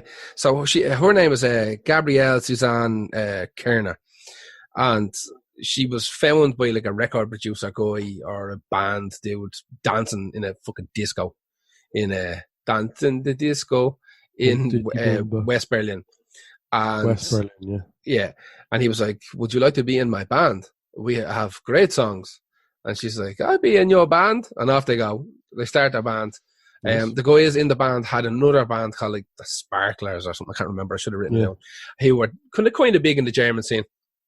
But fucking hell. Nina is apparently Jesus Christ. Nina is a Catalan for little girl because she spent a lot of time in Catalonia, is it? In Catalonia. Yeah. In Spain. Yeah. No, there's some weird facts Barcelona here. is the Barcelona. Barcelona. There's some weird shit I found out about this song that it doesn't make any sense, right? The German version went to number 2 in the USA. It should have been number 1, except Van Halen Jump got in there first, right? Oof. So there's a kick in the bollocks. So Van Halen hadn't released Jump like the same week or whatever. It would have been number 1. The German version of it, not 99 red balloons, fucking 99 Luftballons, right? Luftballons. Yeah, was number 2 in the States. It was number 1 in where else? In England, the German version of it. The English version of it done really well in Ireland for some reason. It was number 1 in Ireland. We weren't having any of the German. This is a banger. Oh, it's outrageous. It's just a grade A banger. It's outrageous. They never really had a follow-up hit after it. After 99 Red Balloons. Well, not internationally, but I know actually I have a few Nina songs on a playlist. Yeah, she done real well. Done real well in Germany, and she kind of went solo after a while. But this is real weird. You know why they never kind of took off? Like, they should have been huge. Because they only had 99 Luftballons. No, right? I don't know. Tell me. Because she had hairy armpits. What? Yep. Was that not a thing in Germany at the time? This was the thing in Europe as a rule. In Europe as a rule, actually. Yeah, Italy, right. Spain, yeah. Yeah, it's just women didn't shave their armpits back then. And when she appeared on like US television and the video came out and all, and she's like dancing around having like fucking grand old time, everyone in like the States and England and fucking Ireland was like, what? Ew. Yeah. So that literally caused the destruction of that band. Jesus. And she went off and she shaved her armpits and came back and they were like, nah, man, that no. video still doing the rounds. I can't unsee. Yeah, exactly. Yeah, but was that not punk as well? Well, they didn't really like No, punk. they weren't punk. It's just a pop band. No, but I'm saying it was kind of punk thing to be done as well, to not shave your armpits, and yeah, it's feminist as well. Yeah, absolutely. It didn't take off with the regular Joe on the street who loved the song, but when he saw Nina with her big bushy armpits, he was like, absolute, no, I'm not having it. And that caused literally mad issues in the band. 99 armpit hairs. Yeah. It's okay, I'll shave them off. Oh, It's too late. Fuck it. In 2007, she released a covers album that has the maddest lineup. I bet you it's still better than Danzig's. I guarantee it is. So it's a 2-disc do you mean covers lineup album. of songs or people? Songs. Right, go on. Tell me. So I have to read my own writing here. It's fucking tiny.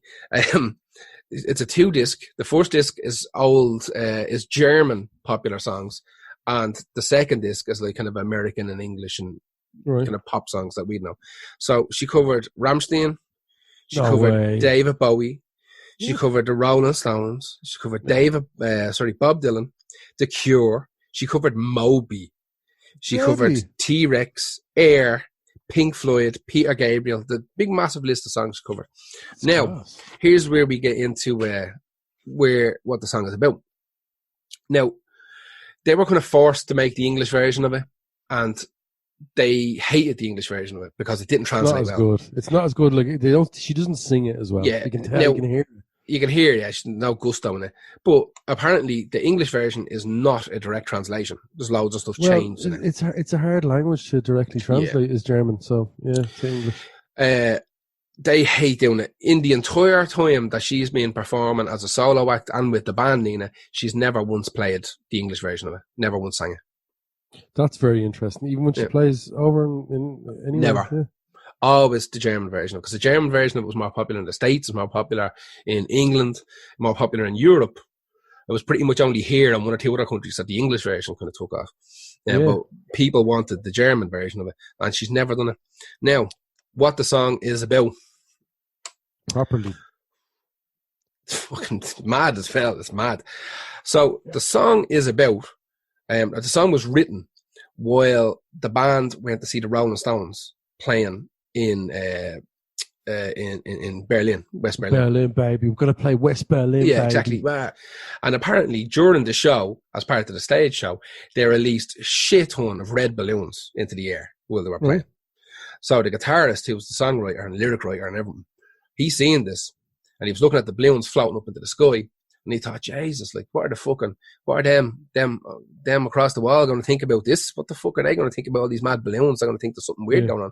So he went home and he wrote this song, and he wrote the song about the balloons floating over the Berlin Wall, and the authorities there seeing these things in the skies and thinking maybe they were UFOs or bombs and being invaded. So they scrambled their fighter jets, and the fighter jets got up there and see the balloons, but don't want to be made to look like fucking little dopes. So they start like shooting at the balloons, but they miss, and they start World War III. And that's what the fucking song is about. Oh, no way. Yeah, in German, that's what the song is about. It's about fucking East Berlin starting World War III by shooting down red balloons after a Rolling Stone gig. Could happen. That's fucking mad. That's fucking mad what that song is That's about. deadly. Yeah. So yeah, that was that thing. Like I said, she's released fucking bajillion albums. A fucking bajillion albums. She's sorted in Germany. Ah, yeah, 100%. I absolutely love her there. She's the Madonna there. Do you know what I mean? Like, Yeah, exactly. I do absolutely love that song. That is a mad story. I thought for a minute there, like you were talking about the Rolling Stones gig, and they did open for her, and people were like, "What?" No, a man's mind just fucking drifted off into what if they go over the fucking go over the wall there, and the boys don't know what to do with it. Imagine being like on the other side of the wall in the east, and you heard that gig, and you're like, "Oh, that's a banger!" Like, no, I'm missing it. Song. I'm going to defect, and like you're going to work the next day for like communist wage, and you're just humming. They're like, what are you humming? Defecting just so you can hear Brown Sugar and start me up. Yeah. Yeah. That's all. Mad.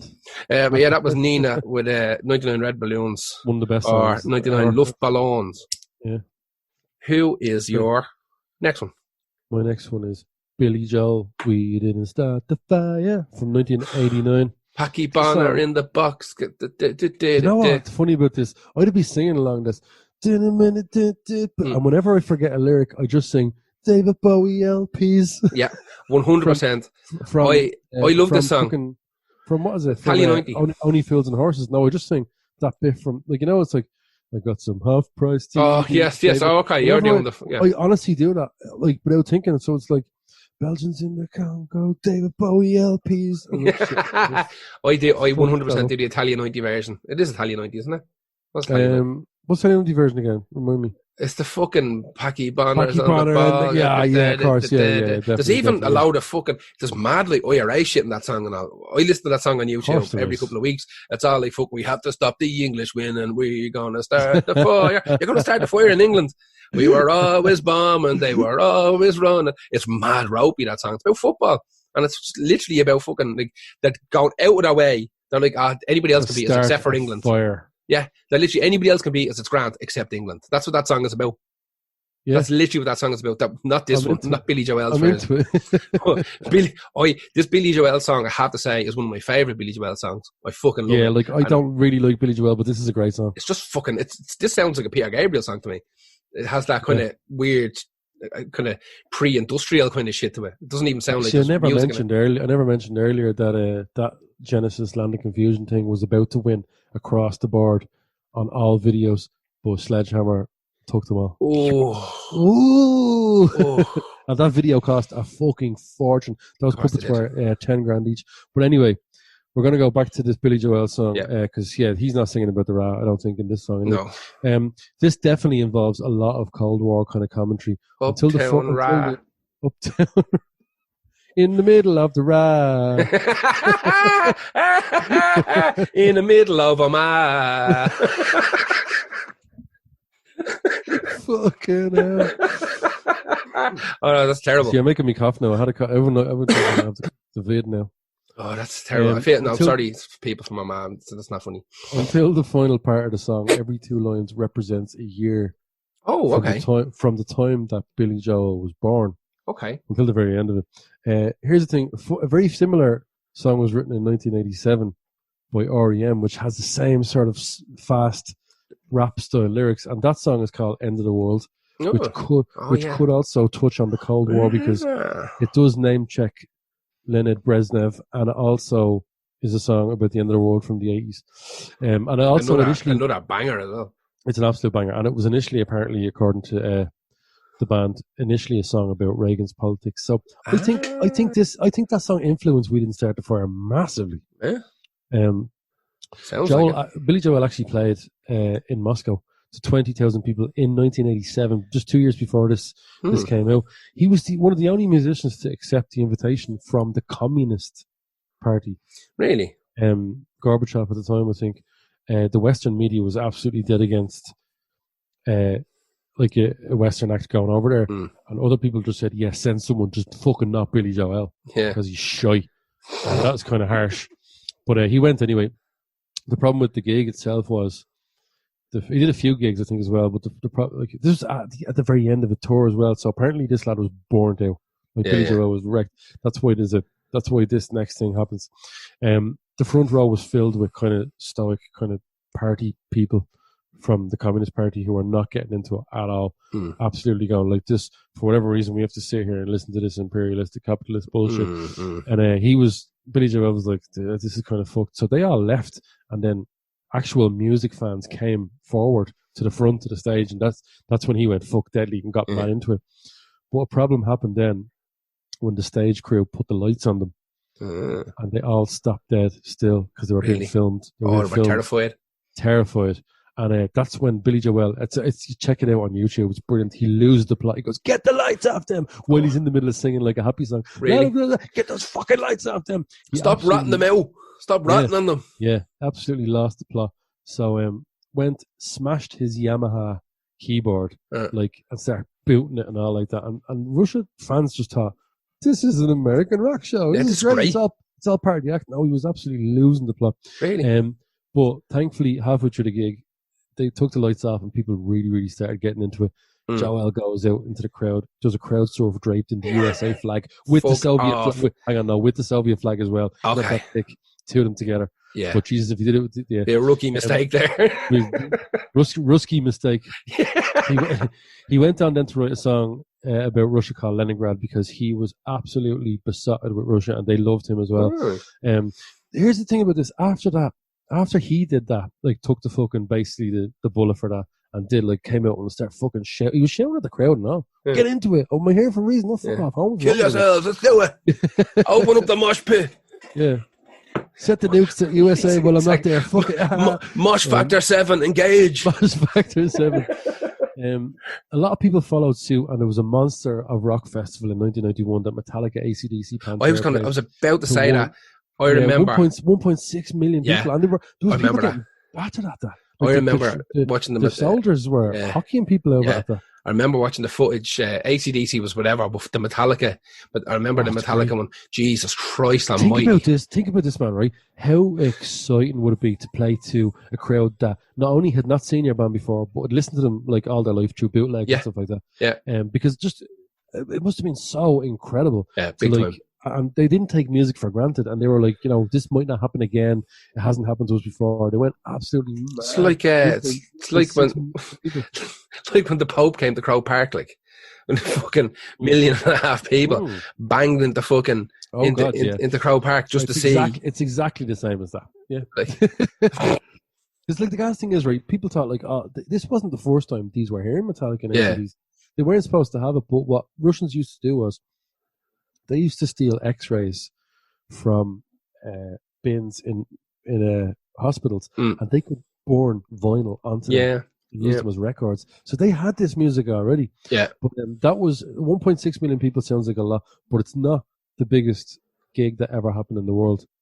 The biggest gig that ever happened in the world was also in Moscow. Ooh. And it was when Jean-Michel Jarre played in 1997 to 3.5 million people. Fuck. Linked to the Mir space station and all. Fucking hell. Second to that, I think it's 3.4, 3.5, Rod Stewart did in Brazil. But that's not making it onto this podcast. Who's your next one? My last one's kind of a quick one. And it's kind of obvious. It's the Smiths with Panic. Right. From 1986. Is that? I thought that was about Chernobyl. Yeah, it kind of is. It's kind of about... I was reading into it. It's very interesting. Apparently, when they were writing the song, Morrissey was watching something on TV about Chernobyl. Watching the television. Yeah, so he was watching something about Chernobyl, and he generally just got into this kind of mode about... the song itself is more about youth culture being contrary to government stances. More than anything else, and that's kind of where I'm tying it in more so than anything else. So he started off on the kind of Chernobyl trip where he's talking about fucking like fucking what's next for the youth and what are you being spoon fed. The big thing for the band was like, how the fuck are we supposed to get up on stage here and like play our little jingle jangle pop songs? When like shit like this is happening in the world. I think that's right, because I think when he was watching that, I think some DJs came on afterwards and just started playing music, and he was like, how the fuck does that like, it looks, you're right, and he was like thinking, fuck, well, this is going on, like, are we not doing the same? He kind of thought that like what was happening in the world at this time was more important than music, and this would have been one of the first big kind of 80s pop political stances that would have went worldwide. I mean, you had obviously Killing Joke, but still Killing Joke more subversive. Like they were also big, but they weren't that big. Nowhere near as big as the Smiths. It's just they were just a fucking phenomenon worldwide. Like, Morrissey has that gift also of being able to, like we talked about earlier, that he can take something and make it kind of ambiguous enough that it's not. Yeah. It's not really about something. You think it's about one thing, and it's going to be about 40 other things. Obviously, the DJ thing. It's not about that at all. It's about something else that happened to me when I was 7 in school. Very much so. Very much so.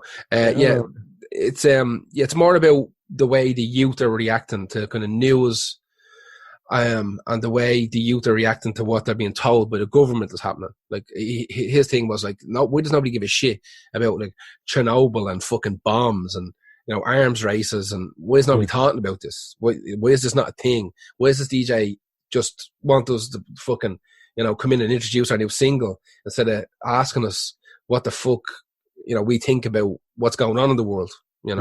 That's where I got Panic from.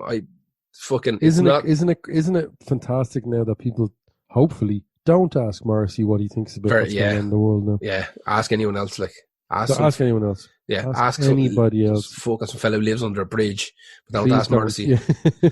Like for real, don't ask Morrissey anything. I didn't. Fucking, this is the first Morrissey album I haven't bought in years. I'm not a dog on a chain, because I heard the first single and went, sounds a bit Casio keyboard. This isn't the covers thing, no? No, the cover thing was Has he got a last new year. album? New album came out like last week. No one gives a fuck. I didn't know that. I Yeah. have to give it a blast anyway. Yeah, and it's- Surely he's one good song on it.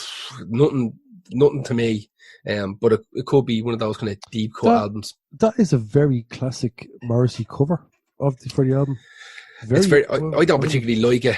No, it doesn't look like it shouldn't look that bad. No, it looks grainy or something. Just something off about it. I got a few really good songs off Low in high school from 3 years ago. Yeah, 3 years ago. It's a great fucking album. I'll have to give that a bang tomorrow to see if there's a. It's not on Spotify. It is. I'm looking at it now. Really? I am not a dog on a chain. Is Low in High School on there? Oh, sorry, War Peace and None of Your Business is not on there. That's not. Yeah, there's murder over that fucking album. That's the best album in years. That album. Every song in it is a fucking banger. It's also pre-full batshit Mad Morrissey, which is good. There's probably a lot of Smith songs that are political, possibly, maybe subversively, but this was one where, in there. This was him taking fucking 3 steps forward and 1 step fucking sideways. You know what I mean? Just the way he tended to approach an awful lot of things back then, where it could have been taken in any number of ways. But I think this song, well, most people sort of like Chernobyl, and you have to link everything together. Like Chernobyl were hiding. Russia were hiding all the fucking problems with the Chernobyl meltdown from the rest of the world because they didn't want to look bad in front of the Americans, and like it's all tied in. The entire thing is fucking tied in, like, you know. But that was my last one. That was the Smiths with Panic. Yeah. Who have you got? Oh, some people are going to be annoyed that I did this. Put this song in instead of like this. I'm going to list songs I could have put in instead of this song before I tell you what it is. I could have put in Crazy Train by Ozzy, which is about the Cold War. People don't know that, but it is about the Cold War. There's lyrics in it. Alphaville, Forever Young. Are you gonna drop the bomb or not? Forever. Banger. Absolute banger. I Won't Let the Sun Go Down on Me by Nick Kershaw. Another Cold War banger. Games of Their Frontier. It's kind of an overall war song, but definitely involved, because it's from 1980, I think. It's definitely about the Cold War. 2 Minutes to Midnight involves... 2 minutes. Involves stuff about the Doomsday Clock. Which is, the whole another term for DEFCON, really, isn't it? What I went was Robert Tepper, No Easy Way Out, from 1985, Rocky 4. Oh, is that a copy? Some might say the best Rocky. It is. What some might say it's the best Rocky. I don't know. The first one. Now, the first one's obviously the best. It's Rocky. A different animal as well, but the different. I was only saying this today. Like Rambo 1 and Rambo 3 are very different films. Better believe it. Better fucking believe it. One is Rambo was shite. It's not good. Yeah, it's not it's good. A shame because the one before it was good. Rambo. Yeah, it was fucking super. That last Rambo. That what did they call it? But what was it called? John Rambo, wasn't it? Side Blood Part B. Something like that. He does this thing where he just gives him that full name, Rocky Balboa. That's a film now. John Rambo. John Rambo. I think so. That's you know it's the last. Last Blood. It's called Rambo. Last Blood. Last Blood makes sense. Last Blood. First Blood was the. Yeah, exactly. That film is the equivalent of Danzig's Elvis cover. Like, it is, and it's a shame because made on a farm. He literally is like, listen, how much to rent your fucking farm in the desert here for 3 weeks? It's not good. Like, there's bits. I'm so disappointed because the last Rocky was good. The one where he's like fucking comes back just to last around the guy. Then the 2 Apollos Creeds were brilliant. Yeah, great. Sorry, Apollos. The 2 Creeds were brilliant. Yeah. So I thought he's not going to fail, but I have to say, apart from about 10 minutes in the last Rambo. There's a few scenes where he's like cutting people open, but they do that shit fake blood, which is nonsense, and it looks fake blood. But you know what? It doesn't land on it. That's it's fake. It looks like superimposed green screen and bullshit. I can't. You know what I said when I watched it? It looks like a fanfic, like a YouTube fan film. Like even at that, it wouldn't be very good. Yeah. You wouldn't even give it a pass because no, I don't know. Look, he's as well as that. Like he's in his full muttering a couple of words thing, and that's kind of cool, but only if the film is cool. And his face is in shite. Yeah, like he's gotta be 7. He's old as dirt, but like they like used zero camera trickery there to make him look all right. Like he didn't use that. They clearly just made this, like you said, on a shoestring. Because the worst thing is, it's not even inventive, the movie. It's just lather, rinse, repeat, man. It's the shampoo of fucking films. Like, it's just. And I didn't feel anything for anybody that happened in the film that were supposed to kick off some sort of emotional. The little girl, or the little girl, whatever, teenager, in the fucking, showing people the tunnels. Get the fuck out of here. It wasn't, like, introduced well enough. Anyway, look, I'm not going to get into shit. Rambo Watership Down. The song was supposed to be specifically written for the film. He was supposed to, like, Robert Tepper was supposed to write a thing for the film when Sylvester Stallone heard No Easy Way Out. He's like, he went straight to the record label and goes, what kind of stuff you guys got for him? He goes, well, check out this Robert Tepper guy. He heard No Easy Way Out and was like, fuck, that's an absolute stone cold banger, but can you do something like that, but with the lyrics about the Cold War and the fighting of that? And Robert Tepper was like, yeah, what does need to be done? Stallone was like, today. Like, no, I can't then. No, I can't. So they used this anyway. It's the ultimate montage song, obviously. Yeah. And I think it's not the ultimate Cold War song, but it's definitely the ultimate Cold War movie. Even though it's not the ultimate Cold War movie. It's just fucking so deadly. Good. It's so good. The end of that fucking film, Jesus Christ. I saw the funniest comment online was, I was researching this. There's nothing. This song is not about the Cold War. No. But I had to pick it because it's in Rocky IV, the movie that introduced me to Cold War, apart from the film Ruskies, which I think was after this. I think War Games maybe was my first. Oh, possibly, yeah. Maybe. I saw a comment from a Russian guy on a comment section that was about this. He said, if you think Rocky won the fight at the end of Rocky IV, watch Rocky V. he goes, for the first few seconds of him talking, you tell me who won that fight. He actually wrote under it. He turned his head to pierogi. Oh fuck yeah! Five is the Tommy Gunn one, yeah. Yeah, that's fucking torture. It's not even boxing in it. So that is a kind of like it's not a good Rocky film, but thankfully the ones after that, Rocky VI, Rocky Balboa. Yeah, that's good. Balboa's good. Creeds are great. Yeah, the first Creed, the second Creed, I'm not mad on. The first one's great. Yeah, you're right. Actually, second Creed is passable, but the first Creed is super. Yeah, super fucking film. He might have pushed it a little bit far, but I like the fact that. However, the second Creed movie has a tie into Rocky IV. Exactly, I was about to say that. Yeah, it's got Drago and his son, and sort of the fallout. Who's his son? Which actor is he? Is he a real fighter or a boxer? I think he is. I think he's a real boxer. He's a fucking horse of a man. The baddie in fucking the second Creed. He's a fucking beast, whoever he is. An absolute beast. Drago's son. I'm almost positive he's an actual. Like, course, he's got to be a real boxer. They use real boxers all the time. All the time, yeah. He has to be a real boxer. He's a fucking beast of a fella. He's a big lump. He's a big lump of a fella. So he is. Doing well in the community. Oh, fuck. Yeah, I can't find his fucking name anywhere, but I know that. Like, there somewhere.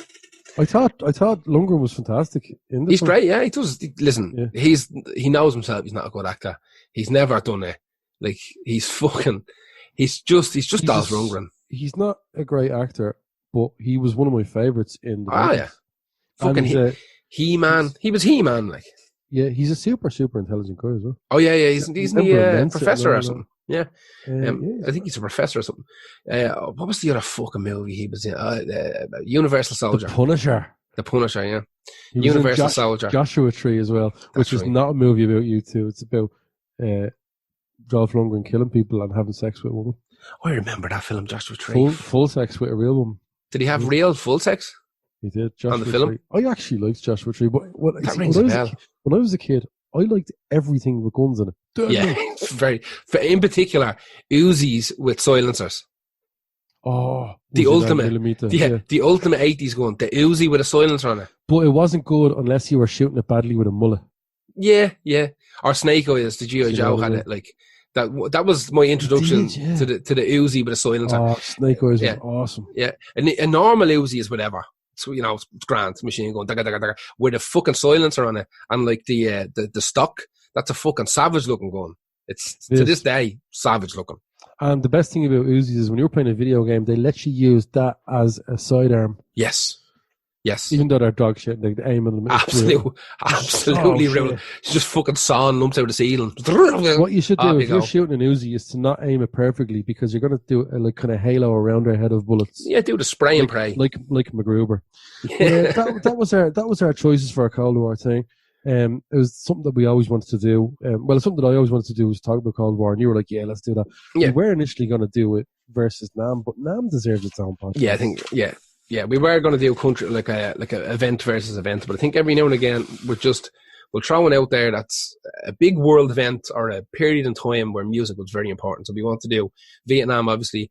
We talked about doing Northern Ireland, which is going to be interesting. The Troubles, which is essentially, let's be honest, going to be just loads of Northern Irish punk bands.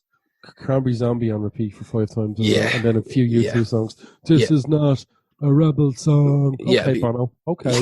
Yeah, it's going to be very hard to do that without just doing all the kind of fucking heart bar punk bands and stuff. But we'll get there. We'll stop giving it away now because other people go, "You've already named what you're doing." Yeah, but there's bajillions of them. To be fair, there's a shit ton of them. But we'll leave it at that. Thanks for everyone for tuning into the radio station as well. And yes, that was kind of cool. If you're listening to this, you might have just heard the Saturday one gone, but we do one every Saturday. So if you like this, just stick a little reminder in your phone and share this episode out. Share it out. You can go to patreon.com/Lost Art Podcast, and it's $5 a month to get you access to exclusive podcasts. Yeah, I want to say a big shout out to the people that are still contributing to that during. There's more of them. There's more of them. Yeah, we're growing. Thanks a million. I really appreciate these given to Patreon at a time where we need the most, when it's helping. Two of us got shafted. Yeah. But we're still paying like the basically the internet bills, and hopefully we're going to be trying to give you a slightly longer radio show, which is going to cost us an extra $10 a month. It costs double. It costs double to give you an extra hour a week, which is whatever. Fuck it. But it also means we can broadcast in better quality. So if you're listening to the radio station, if I hear or see somebody just sitting around with an iPad or a phone listening to it, I'll go to your house and I'll stab you. I'll break the fucking 2 kilometer social distance and I'll stab you. Put headphones in or plug them into some speakers, because we're breaking our bollocks here, so it doesn't sound like a fucking 1920s transistor radio. Let them do, but if they're happy enough, let them do it. I haven't got my good microphone yet. That's why we're doing this remotely again. Yes, so this is one of my favorite podcasts to do. I wanted to kind of do this Cold War one. I wanted to hold off till I got either a good mic or we could see each other face to face. Miss your face, Gar. We could do videos.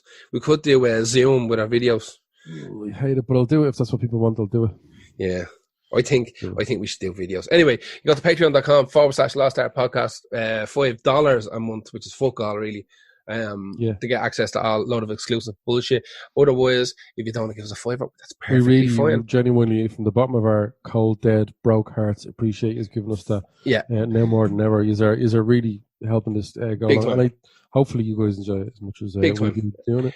If you don't want to pay, that's perfectly fine as well. Just go to facebook.com/Lost Art Podcast and share it. We got news today that we are in the top 150 music podcasts in the world. That's great.